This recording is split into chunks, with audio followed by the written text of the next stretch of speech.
Hi guys, today you're going to start working on your graphing project. So if you go into the 6th hour folder, you will see a graphing trig project, and you are going to be able to choose between one of these two, a weather project or a biorhythms, and then there is a help video for how to do a sine cosine regression on Desmos. So the two projects, when you open them, let me show you what they will look like. The first one has to do with biorhythms. So if you like astrology, that type of thing, the biorhythms might fall into line with you on that one. You might want to look at this one. It has to do with a theory that we are run on a couple different cycles, our physical, emotional, and intellectual cycle. Our physical cycle being 23 days, and thinking like a sine and cosine serve, there's a high and there's a low point. And at high points, really great things happen. At low points, really bad things happen. And when it crosses like the 0 line on the x-axis, so let me write this here. So it's saying like we are constantly, going through a cycle of highs and lows. And it starts at birth. You start neutral, and then it keeps going and going and going. And at high points, really great things happen.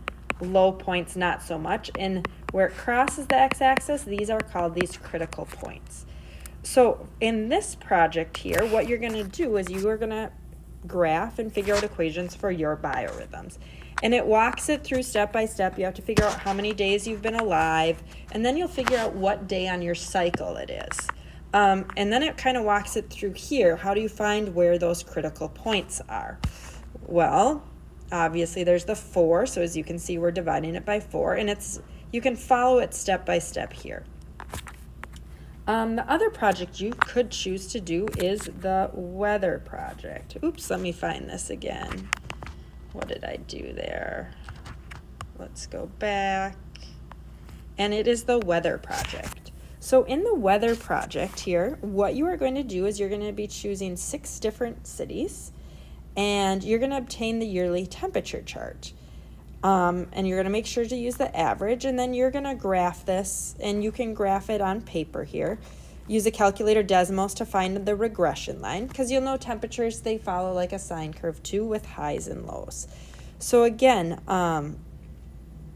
you can go through this and see what you come up with. You'll be putting in a screenshot. You'll be writing some of those equations, so like we found the amplitude and that type of stuff. You do not have to do both, so you'll just be choosing one of these 2 projects, and you will be submitting it on Schoology, and you will have 2 days in class to work on it. You will have Monday, and you will also have all day on Thursday to work on it.